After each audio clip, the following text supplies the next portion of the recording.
Welcome back. Pakistan में political front पे इंतहाई गैर यकीनी सूरत हाल रही और इस बीच में हमने देखा कि कुछ अच्छी खबरें जो हैं वो पाकिस्तान की फाइनेंशियल सेक्टर से, पाकिस्तान की कैपिटल मार्केट से आई, जहां पाकिस्तान का जो बेंचमार्क KSE 100 इंडेक्स है उसने 1 लाख का संगे मील जो है वो उबूर किया। 100,000 प्लस मार्केट जो है वो इंडेक्स पाकिस्तान का गया और इस वक्त आज भी जो क्लोजिंग है तकरीबन 1,01,357 पे इंडेक्स ने क्लोज किया। एक अच्छे डिसेंट वैल्यू के साथ और अच्छे वॉल्यूम के साथ मार्केट इस वक्त मौजूद है। ऐसा क्या हुआ कि इस वक्त जहां पे सियासी तौर पर इतना इंतशार और इतनी गैर यकीनी सूरत हाल, तो ऐसे में पाकिस्तान की मईशत में क्या बेहतर हो रहा है जिसका रिफ्लेक्ट हमारी कैपिटल मार्केट्स के ऊपर हुआ, ये जानेंगे एहसन मेहनती से जो कि डायरेक्टर हैं आरिफ हबीब ग्रुप के। बहुत शुक्रिया एहसन मेहनती आपके वक्त का। सबसे पहले तो ये जानना चाहेंगे कि इस वक्त जो पाकिस्तान की कैपिटल मार्केट जिस तरीके से आगे बढ़ी हैं और बजा तौर पर इसे performance wise world second best market कहा जा रहा है, मेन क्या वजूहात हैं इसकी एहसन, इस रैली की? आई थिंक कि जो इस वक्त हमें पॉलिसी रेट की जो नेक्स्ट मंथ अनाउंसमेंट होगी, आई थिंक कि वो एक मेजर ट्रिगर मार्केट के लिए बना है, क्योंकि जाहिर है इस वक्त हम 15% डिस्काउंट रेट पर हैं और जो 11% पर है वो उसमें इस्लामिक सुकूक जो है वो ट्रेड हो रहे हैं, गवर्नमेंट बॉन्ड्स हैं। तो आई थिंक कि जो पोटेंशियल है वो ये है कि आगे पॉलिसी रेट कम होगा, जिसकी वजह से जो है वो लोग इक्विटी मार्केट का रुख करेंगे, तो इस पर स्पेकुलेशन मौजूद है। साथ में हमने देखा कि जो गवर्नमेंट की जो अपोजिशन थी उसकी PTI की जो प्रोटेस्ट कॉल ऑफ हुई है कैपिटल के अंदर, तो आई थिंक कि वहाँ से ट्रिगर जो मार्केट का मेजर आया, आई थिंक कि वो इंटरेस्ट रेट पर आकर जो है वो हमने देखा कि वो अभी आगे जो कम होंगे उसकी स्पेकुलेशन है। गवर्नमेंट बॉन्ड यील्ड गिर रही हैं, अगर आप उसको ट्रेजरी बॉन्ड्स की यील्ड देखें और काइबोर भी गिर रहा है, तो आई थिंक कि वो चीज़ इंडिकेट कर रही है कि लोग इंटरेस्ट रेट के जो एनवायरनमेंट है यानी कि बॉन्ड्स हैं उससे लोग इक्विटी मार्केट का रुख कर रहे हैं और आई थिंक कि इसका मोमेंटम कैरी ऑन है। और ये जब हम देख रहे हैं कि आगे अर्निंग सीजन भी आएगा, ईयर एंड भी होगा, तो आई थिंक कि जो पॉलिसी रेट अनाउंसमेंट है वहाँ से बात शुरू होगी और वो ईयर एंड क्लोज पॉजिटिव की तरफ जाएगा। ओके, अच्छा, अब ऐसे में जो ट्रू रिफ्लेक्ट इकोनॉमी का वो भी बताइएगा। ज़ाहिर है कि पॉलिसी रेट कम हुए तो कर्जा थोड़ा सा सस्ता होगा और जो एक्सपेंशन की तरफ जा सकते हैं, प्राइवेट सेक्टर जो है वो थोड़ा सा इनकरेज होगा इसमें। लेकिन किस हद तक ये कहा जाता है कि जनाब आपकी जो कैपिटल मार्केट्स हैं वो किस हद तक ट्रू रिफ्लेक्टिव इंडेक्स होती है आपकी इकॉनमी की? क्योंकि आपकी जो इकॉनमी के चैलेंजेस हैं वो अपनी जगह पर मौजूद हैं। एनर्जी कॉस्ट आपकी जगह इस वक्त प्रॉब्लम कर रही है, फिर टैक्सेशन के जो मामलात हैं वो पाकिस्तान में टैक्स टू GDP गो कि वो नॉमिनल सा इजाफा हुआ लेकिन एक बहुत बड़ा गैप उसके अंदर मौजूद है।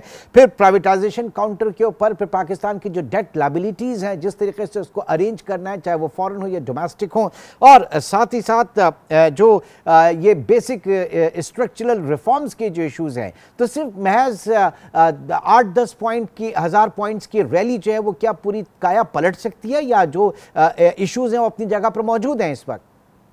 देखिए, ये यू आर राइट कि ये जो रिफ्लेक्शन है टुवर्ड्स द इकोनॉमी, ये कोई कैपिटल मार्केट के अंदर जो है चंद कंपनियां होती हैं, वो जाहिर है वो GDP के कंट्रीब्यूशन मेजर नहीं है। पाकिस्तान का $300 बिलियन का GDP है।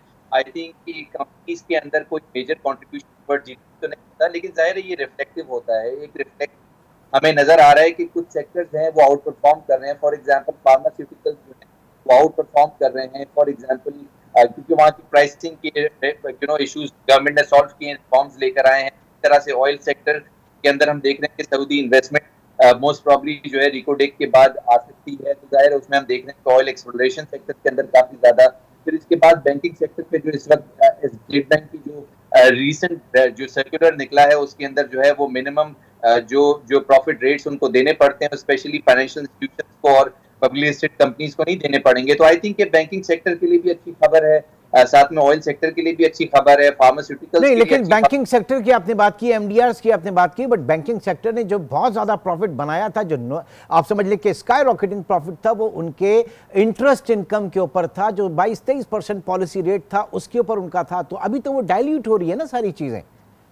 देखिए, बिल्कुल जाहिर है ये तो बहुत सारे फैक्टर्स हैं इसके अंदर। जिस तरह से मिनिमम प्रॉफिट रेट जो अब उनको नहीं देना पड़ेगा इंस्टीट्यूशन को, तो वहां पर जाहिर है उनके जो प्रॉफिट रेट्स हैं वो कम वो दे सकते हैं और जो मार्केट बेस्ड रेट्स हैं वो दे सकते हैं। सेकेंडली उन्होंने कैपिटल गेन भी काफी ज्यादा, यानी कि स्टॉक मार्केट जो बढ़ी तो जाहिर है उसका बेनिफिट भी बैंक्स को हुआ है। तो ना सिर्फ ये कि वो रेट के कम होने की वजह से उनको जाहिर है वो इनकम नहीं होगी, उनके स्प्रेड्स कम होते हैं, बट कैपिटल मार्केट की जो इनकम होती है जाहिर है वो उनको बुक करनी है, और उसमें रिजल्ट्स उनके रिकॉर्ड यानी कि काफी ज्यादा बेहतर रिजल्ट जो है वो इस बार आप देखे जाएंगे जो 31 दिसंबर का क्लोज होगी। और उसकी वजह ये है कि आगे हमने अर्निंग्स को भी ट्रिम होते हुए देखना है, यानी कि कम होते हुए देखना है। उसकी वजह आपने तो एक पहली बता दी कि इंटरेस्ट रेट, तो जाहिर है बैंकिंग अर्निंग कम होगी, आगे ऑयल प्राइसेस कम है हमें नजर आ रहे हैं, तो ब्रेंट क्रूड की प्राइस कम भी है, तो ऑयल सेक्टर के रिजल्ट्स पे इम्पैक्ट आएगा।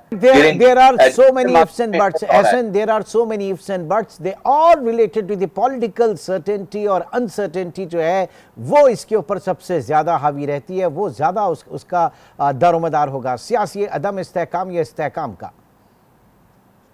जी बिल्कुल, इस वक्त हम देख रहे हैं कि पॉलिटिकल एनवायरनमेंट जो है थोड़ा सी पॉलिटिकल नॉइज कम भी है, तो आई थिंक कि जो ओवरऑल जो पर्सपेक्टिव है वो यही है कि अर्निंग्स अगर अच्छी आई तो मार्केट के अंदर सपोर्ट रहेगा, फॉरेन इंस्टीट्यूशन इंटरेस्ट भी देखा जाएगा, लोकल भी जाहिर इन्वेस्टर आएंगे जिस तरह से सपोर्ट कर रहे हैं, नंबर ऑफ इन्वेस्टर्स भी बढ़ रहे हैं, तो आई थिंक इस हिसाब से मुस्बत तरीके से हमें देखना चाहिए। हमारे $500 बिलियन हमें मिले हैं एडीबी की तरफ से भी, और फिर जाहिर है हमारे फॉरेन एक्सचेंज रिजर्व भी बढ़ रहे हैं। आई थिंक कि बहुत सारे जो फंडामेंटल्स हैं, रेमिटेंसेस का, आप एफडीआईज, आप एक्सपोर्ट्स नंबर देखें, वो सारी चीजें इंडिकेट कर रही हैं कि Pakistan have come out of that uncertainty, और इस वक्त डायरेक्शन यही है कि ग्रोथ की तरफ, इकोनॉमिक ग्रोथ की तरफ नेक्स्ट फेज में जो है आईएमएफ को लेकर जो है वो हमें जाना है। और आई थिंक वो इट्स ओनली पॉसिबल कि जब हम इंटरेस्ट रेट को कम करें, इंटरेस्ट रेट कम हो रहे हैं, तो आई थिंक ये हमें प्रोग्रेस भी जो है वो नजर आएगी पक्के से। बहुत बहुत शुक्रिया अहसन मेहनती हमारे साथ मौजूद थे और बता रहे थे कि पाकिस्तान के मैक्रो इकोनॉमिक इंडिकेटर्स इस वक्त मईशत के जिस तरीके से आगे बेहतरी की जानिब चल रहे हैं और उसको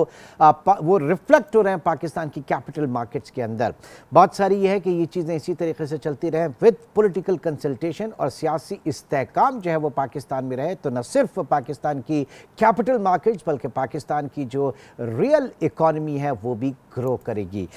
एक छोटा सा ब्रेक, और ब्रेक के बाद जायजा लेंगे ICC champions trophy. Bharat Pakistan नहीं आ रहा, क्यों नहीं आ रहा और पाकिस्तान के पास क्या मुमकिन स्ट्रेटजी होगी, पाकिस्तान का क्या मौक़िफ़ रहेगा, ये सब जानेंगे छोटे से ब्रेक के बाद।